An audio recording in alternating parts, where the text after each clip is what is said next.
Good morning, folks. As always, any day above ground, it's a beautiful day. Give thanks and praises to your Creator, whoever you might conceive your Creator to be. Now, today is a wonderful day as always. I'm here having a stroll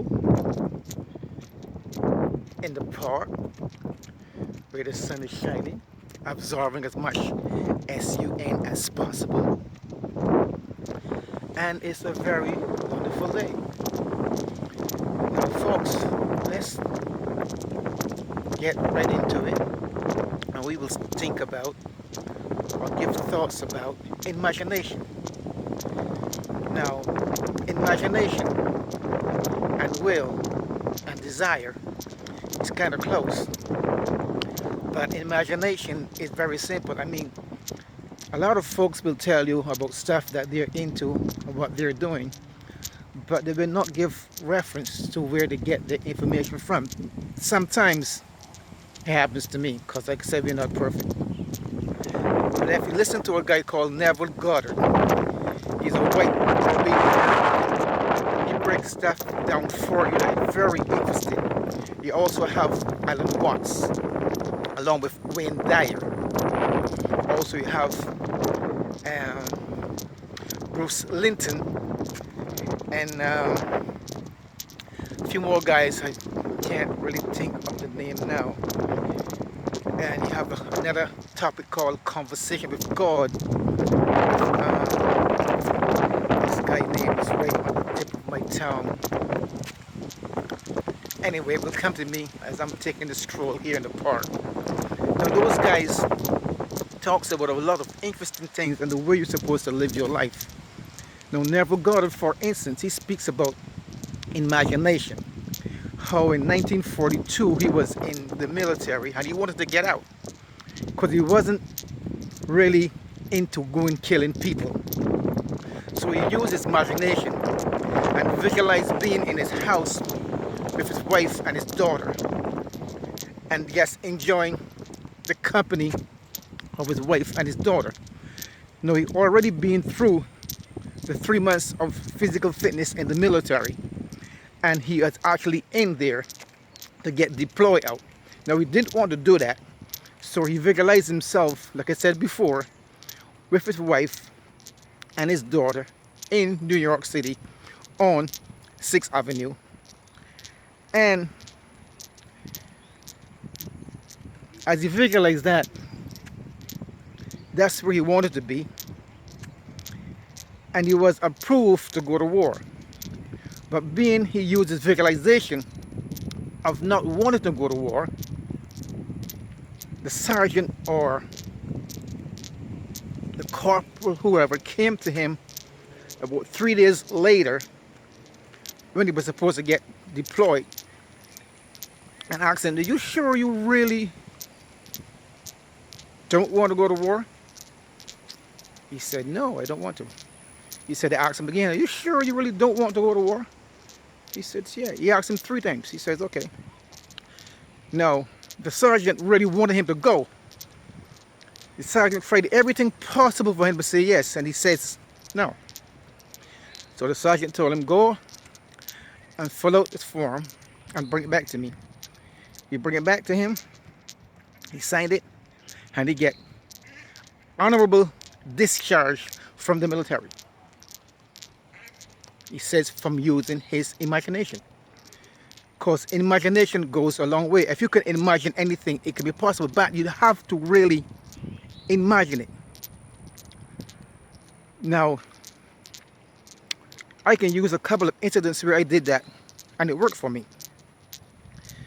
But I don't want to be self-centered or think that I know everything. Like before, like I always said, I don't know. And the more I know, the more I don't know.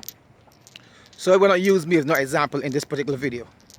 But I've did it many times and it actually works. I'm not consistent in it, but it works. So I'm telling you folks, you use your imagination for anything that you want. Anything. Whether it be a nice house, a different job, a wife, family, a car, health, anything that you visualize and you really keep that thought in your mind, there is nothing that can stop you from making that possible. Now we know everything is mental, and we know there's no hell because Creator will not create no hell. So that's a thought that you will put in your mind and it program you to believe. So we know everything comes from the Creator, and you are part of the Creator. So if you're part of the Creator and all the Creator knows is given, then there's nothing that you cannot have. So folks, take it in mind that anything that you desire or you use your imagination into to having, it will be possible. So as I'm walking here in the park, as you can see, and it's beautiful, as my man Mark Smart was said, I'm enjoying this godass prana. This is what keeps your mental faculties clear when you get out of your house, because being in quarantine is what keeps you locked down mentally and you get frustrated. But come outside to the fresh air, and I'm drifting off the topic, but that's cool because the only thing constant is change. But on that note, folks, I will say, listen, anything that you desire or will, you don't want it because you will always want it. But once you desire or you will it to yourself, there is nothing you cannot be, do, nor have. So, in closing, you can listen to Neville Goddard on YouTube, Greg Burden or Bruce Linton, the scientist, Conversation with God, or Alan Watts on the 3 magical words. That is about 9 hours long, but it's interesting. It will open your mind to a whole way of thinking and looking at life. I'm trying to think. Conversation with God is with Neil Donald Walsh. It's with Conversation with God. So if you listen to Conversation with God by Neil Donald Walsh and also Neville Goddard and Alan Watts, that would change your whole perspective about everything. And don't get caught up with the world and the news. Like I said, turn the TV off. And if you listen to those 3 people, your whole life, but you have to listen to it intensely. They're all like 9 hours long, so you can't listen. I can say you can't. It's, well, I listen to it in stages, put it that way. Because to sit over 9 hours, it's a long time. So, but those 3 guys, it will change your whole way of looking at life. And you will see life in a total different aspect of what they're telling you that life really is. So until then, folks, like I always say, give thanks and praises to your Creator, whoever you might conceive your Creator to be. And as for me, any day above ground in this physical sense is a beautiful day.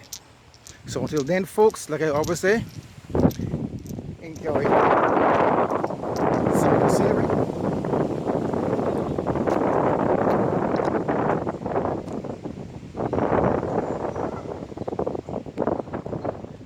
and it's wonderful outside with the fresh air. The fresh air is just wonderful. Fresh air is just wonderful.